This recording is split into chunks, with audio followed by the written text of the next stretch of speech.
nanone ngiye kubasuhuza inshuti bavandimwe, reka mbahe video yuko igaragaza uko umugambi wo gutera biriya bitero wari wateguwe. Ngerageza kuyibasobanuramo gatoya cyane, ariko ndibuze kuyibaha nyuma ku musozo w'iki kiganiro, muze kuyumva yose uko imeze ntari kuyivugiramo. Rero reka ntangire mwumve uko bimeze. Inshuti bavandimwe ndabasuhuje, nitwa Rajabu Juma Raita. Mbakoreye iyi video aka kanya kugira ngo mbabwire ko nshaka kubabwira umugambi w'ejo saa 4 umunsi wo kuwa kane, ejo kuwa kane, umutwe wa M23 uri gutegura ikiganiro cya Colonel Nanga hariya kuri place ya Independence.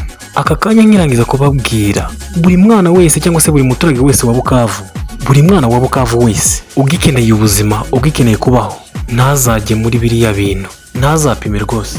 Mubibwira abantu bose, mubishyire mu magrupe y'abantu benshi bize, mubisakaze mu magrupe yo mu nsengero zose, mubishyire mu magrupe y'abantu benshi.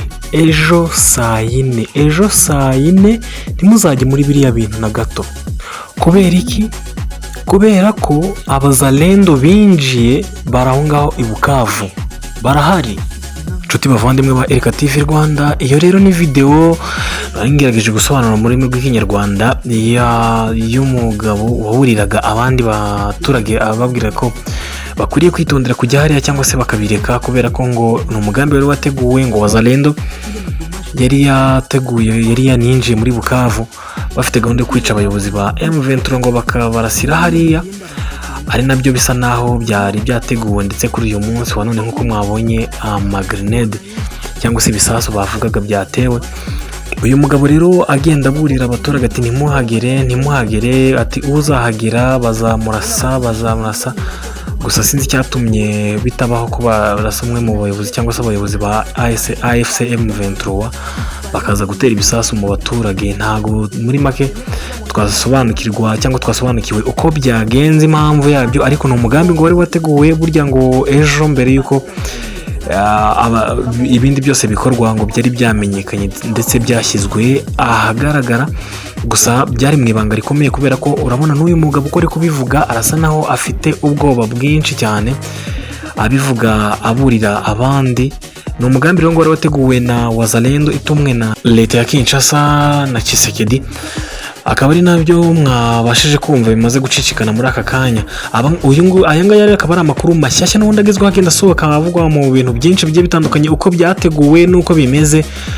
Uri aka kanya na M23 nayo ikaba imaze guhita isohora itangazo ishinja Tshisekedi ibimaze kuba imushinja gucura ndetse no gushyira mu bikorwa umugambi wo kwica abaturage b'igihugu cya leta ya Repubulika Iharanira Demokarasi ya Kongo, cyane cyane by'umwihariko mu mujyi wa Bukavu. Akaba ari nabyo byabaye, ibisasu bikaba byaturikanye, bamwe barapfa abandi barakomereka. M23 rero imaze gusohora iryo tangazo naryo nk'uko muribona ahangaha kuri Erika TV Rwanda, ndetse inahumuriza cyane, ihumuriza abaturage ba Bukavu bagizweho ingaruka n'ibyo bisasu, ndetse inabihanganisha cyane, yihanganisha imiryango yabo, ibabwira iti mukomere, mwihangane, turi kumwe, nta kibazo nubwo byabayeho, ariko turakomeza tubacungira umutekano. Ariko bakomeza gutunga agatoki leta ya Kinshasa. Gusa ntituramenya neza icyo leta ya Kinshasa ibivugaho.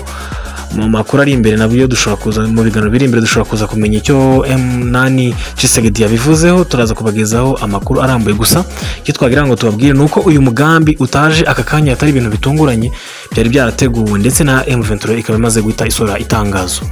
Ubwo rero n'ubundi ni bwinshi mu baturage b'uwo mujyi, kuko ntibyabura, ndetse ushatse bavuga ko abamaze gukangarana benshi batangiye no gutekereza ko intambara igiye kongera gusakirana cyangwa se kurota muri uwo mujyi nubwo M23 iwufite. Ariko hakaba hari urwikekwe kubona hari ibisasu biturikiye mu mujyi rwagati cyangwa se mu baturage hagati.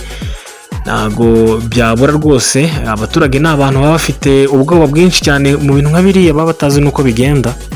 Gusa nubwo bimeze gutyo rero, M23 nayo mu makuru dufite nuko ikaba itegura kurega cyangwa se ntabwo ari ukurega, iratunga agatoki leta ya Kinshasa, ivuga ko ariyo ibifitemo uruhare. Gusa babiri muri bo mu bakoze icyo gikorwa bamaze gutabwa muri yombi, M23 ikaba yamaze kubata muri yombi, ndetse hakaba harimo n'abandi bamaze kwitaba Imana nabo baturitse muri icyo gisasu. turakomeza tubakurikiranire rero uko bimeze, mukomeze mugume kuri Irika TV Rwanda. Ndabakunda cyane, burya mubona byinshi bigiye bitandukanye. Imana ibampera umugisha rero, dukomeze kwihanganisha n'imiryango yabuze ababo muri kiriya gitero, ndetse dusabire n'igihugu cya Kongo muri rusange, Imana igihe gutungana no gutekana. Ndabakunda cyane rero, iyi ni Irika TV Rwanda. Ciao ciao.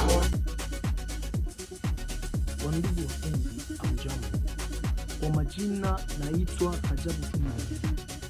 Ninawafanyia hii video presentement sahi juu ya kuwajulisha juu ya mpango ya kesho, siku ya 4. Mouvement M23 ina prévoir discours ya kutumia hadi plan de l'indépendance. Sahi gisi mina maliza waambie sahi, kila mtoto wa Bukavu mwenye na besoin ya maisha asiende kule.